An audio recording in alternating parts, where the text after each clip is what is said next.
Саламатсыздар ма, канал тыңдаушыларым, дертке шипа арнасына қош келдіңіздер. Лайк басып пікір қалдырып тіркеліп кетіңіздер. Лондон қаласындағы Корольдік колледжінің студенттерінен жасақталған команда тіс ауруын емдейтін жаңа әдіс ойлап тапты. Енді тістің зақымданған бөліктеріне бітеме, пломба салудың қажеті жоқ.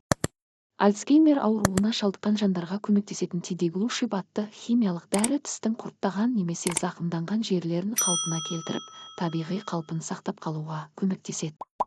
Ғалымдардың зерттеуі бойынша тістің регенерациялануға мүмкіндігі аз. Сонымен қатар ақ маржандай тістің маңайындағы еттері ота жасау кезінде зақымданса, оның жазылуы да ұзаққа созылады. Ал бұған дейінгі мамандардың жасаған тәжірибелеріне үңілсек, өзіміз ақ үйде мұндай аурудың алдын алуға болатынына көз жеткізесіз. Тістің ауырғанын басып, оның табиғи түрін сақтап қалу үшін мына әрекеттерді жасап көріңіз. Егер тісіңіз шыдатпай ауырып жатса, картоптың бір тілімін алып, әлгі зақымданған жерге басқыңыз.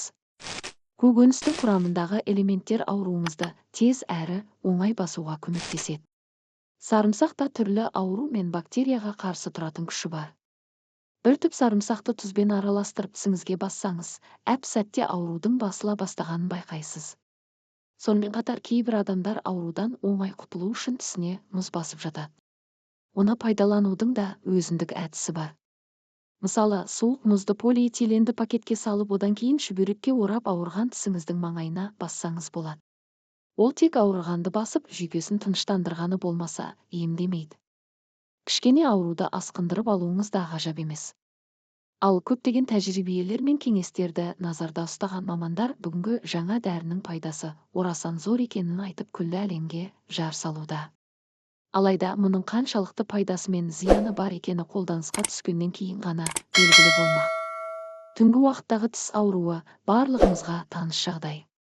Одан құтылу өте қиын, өйткені адамның көңілін ауру сезімінен басқаға аудару оңай болмайды.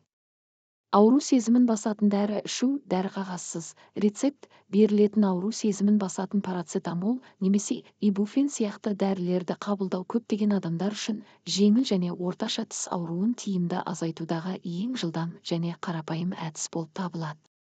Әрқашан қорапта көрсетілген ұсынылатын мөлшерді сақтаған жөн. Каналға тіркеліп лайк басып пікір қалдырып кетіңіздер, достар. Тіркелеміз.